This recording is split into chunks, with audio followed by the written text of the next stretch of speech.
O Demônio do Lago. 1956, Lago Vitória, África. Era madrugada, e uma nuvem escura zumbia ao redor do lampião na beira do lago. Ao redor das águas escuras e lamacentas, cheias de juncos, daquela parte da margem, por vezes, surgiram olhos que refletiam a luz com um brilho sinistro para logo em seguida desaparecerem dentro das águas. Um peixe pulou fora da água num lugar mais distante da margem, e o barulho do espadanar da água fez Roberto levantar a cabeça e olhar ao redor.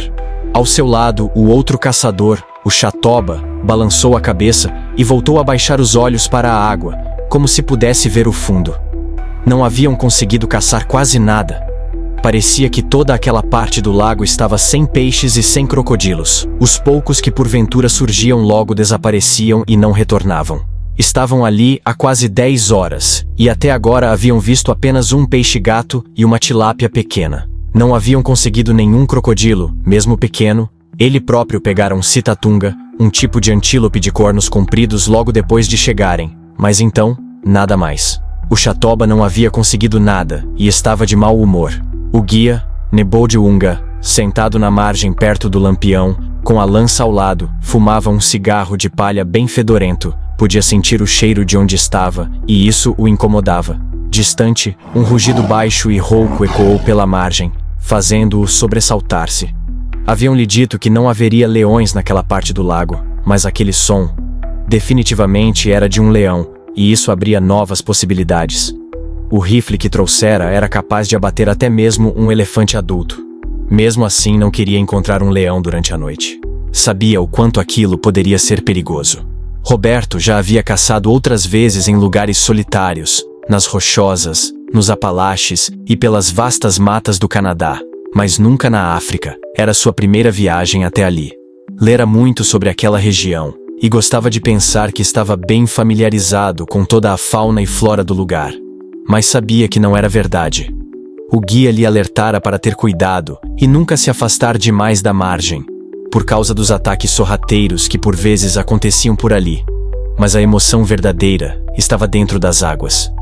Não que tivesse medo, não era isso. Muito pelo contrário. Era por causa do perigo que estava ali. Era a adrenalina que o mantinha aceso e acordado tanto tempo, mesmo sem ter caçado quase nada.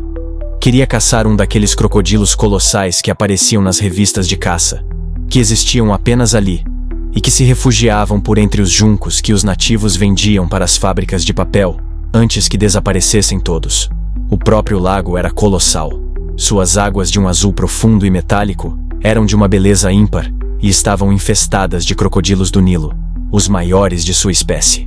Caçadores silenciosos e cruéis que nadavam por suas águas coleando seus corpos escamosos pelo fundo, olhando as réstias da luz do sol que se filtravam pela superfície em uma teia estranha e quase mágica, apenas esperando por suas presas.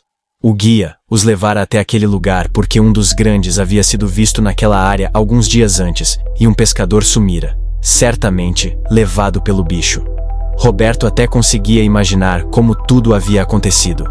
O bicho colossal dormindo por entre a terra preta do fundo limoso.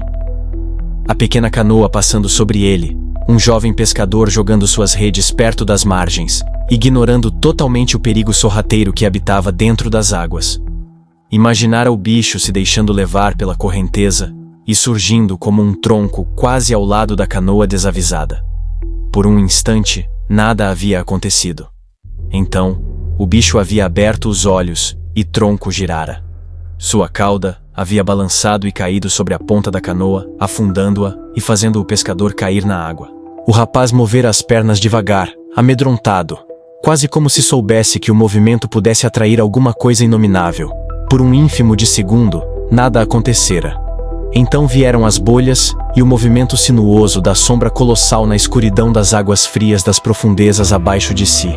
Segundos apenas até as mandíbulas se fecharem sobre as pernas do rapaz e o carregarem para o fundo, sem que um som fosse ouvido, apenas o espadanar da água. Roberto imaginara tudo isso, e quanto mais imaginava, mais queria conseguir caçar aquele crocodilo.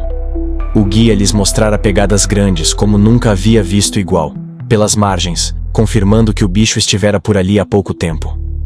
Haviam tentado atrair o bicho para a margem com a carcaça do citatunga, Mas esperaram quase 6 horas e nada acontecera.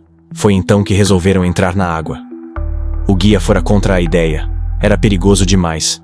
Mas Roberto e o Chatoba não escutaram suas palavras. O prêmio da cabeça do crocodilo era por demais tentador. Fazia 2 horas que estavam dentro da água. Roberto apontou a lanterna para a água barrenta por entre os juncos, procurando ver alguma coisa, mas não havia nada ali. Parecia que todos os olhos brilhantes haviam sumido como que por encanto. Passou devagar a luz por entre os juncos, novamente, mas não viu nada. A água ali chegava até a cintura, não era muito funda. Parou por um instante e pensou na ex-esposa. Ainda se ressentia da separação. Isso o machucava muito. Fora por isso que resolvera vir para a África em primeiro lugar. Não havia conseguido admitir isso antes para si. Mas agora, depois de tudo, sentia que precisava tentar voltar para ela. Mal podia esperar para retornar para sua cidade. Iria falar com ela e tentaria voltar. Precisava tentar. Aqueles pensamentos o distraíram.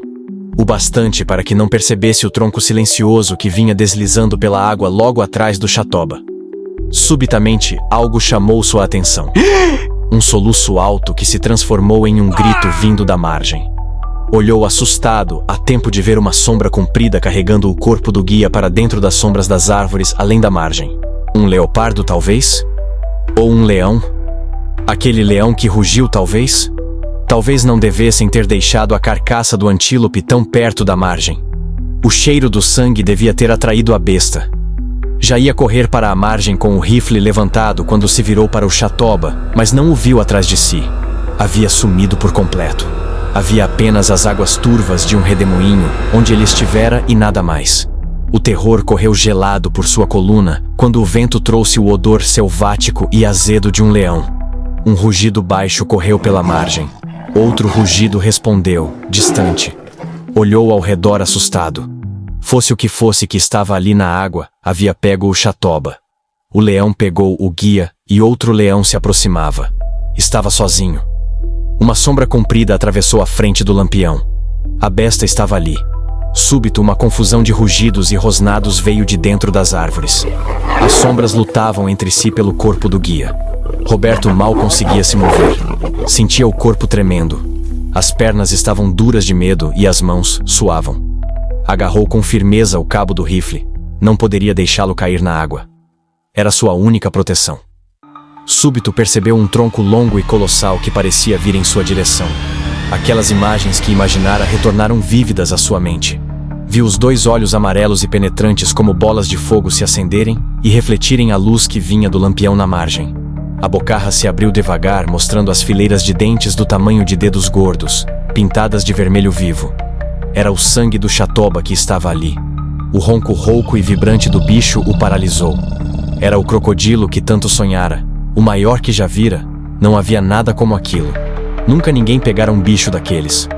Aquela coisa devia ter caçado naquele lago talvez por quase um século. Talvez desde que emergira do ovo junto com os irmãos, uma isca de pele e ossos tão pequena que conseguia caçar apenas os menores insetos. Quando todos os outros se foram, caçados por coisas maiores que eles ou mais perigosas, apenas ele restou e cresceu. Não havia nada ali dentro daquelas águas agora que fosse maior ou mais perigoso que ele, nem que tivesse mais dentes. Roberto sabia disso. O monstro era colossal. Queria correr para a margem, mas as sombras dos 2 leões ainda lutavam entre as árvores em uma confusão de rosnados e rugidos. Estava preso dentro do lago. Com aquilo, não havia mais para onde pudesse fugir. Só havia uma coisa que podia fazer. Sabia disso. Reuniu toda a coragem que possuía. Tudo o que lhe restara naquele momento horroroso. Levantou o rifle devagar sem tirar os olhos do bicho. Mirou na cabeça, mas precisava esperar o momento certo.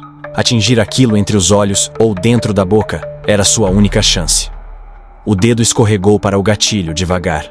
Sentiu a pressão sobre o aço, o cheiro forte do óleo quando aproximou o rosto da arma para mirar melhor. Naquele instante ínfimo antes do bicho jogar-se sobre ele de bocarra aberta, Roberto pensou apenas na ex-esposa e o quanto a queria de volta.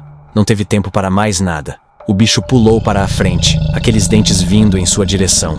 Roberto apenas rezou e puxou o gatilho. Na beira do desconhecido, muitas vezes acreditamos estar no controle, mas existem forças antigas, silenciosas, que observam pacientemente do fundo das águas escuras, esperando o momento certo para emergir. Roberto buscava um troféu, mas encontrou o preço da obsessão. Quantos de nós também mergulhamos fundo demais, guiados por vaidade, orgulho ou saudade, sem perceber que já passamos do ponto de retorno? No final, talvez o maior demônio não seja o que habita o lago, mas aquilo que carregamos dentro de nós. O Demônio do Lago é um conto de autoria de Ney Alencar, publicado na antologia Instinto Selvagem, organizada pela editora Carnage. Instinto Selvagem desencadeia mistérios perturbadores e suspenses crescentes, onde o terror se esconde sob pelos, patas e presas afiadas. Prepare-se para repensar sobre a sua relação com os animais, antes que seja tarde demais. Ney Alencar é natural de Recife, PE, radicado em Osasco desde 2013, professor, pintor e psicopedagogo. Membro da Academia Internacional de Literatura Brasileira, da Associação Internacional de Escritores Independentes e da Academia Independente de Letras de São João, possui 600 contos publicados em 90 e-books e em 253 antologias, além de 20 livros publicados. Faça como Ney e seja você também um escritor independente. Participe dos editais da editora Carnage e de muitas outras editoras nacionais que promovem espaço para novos e já conhecidos talentos da literatura nacional. Agora é hora da capivara voltar para a toca, antes que ela ceda a seus instintos selvagens.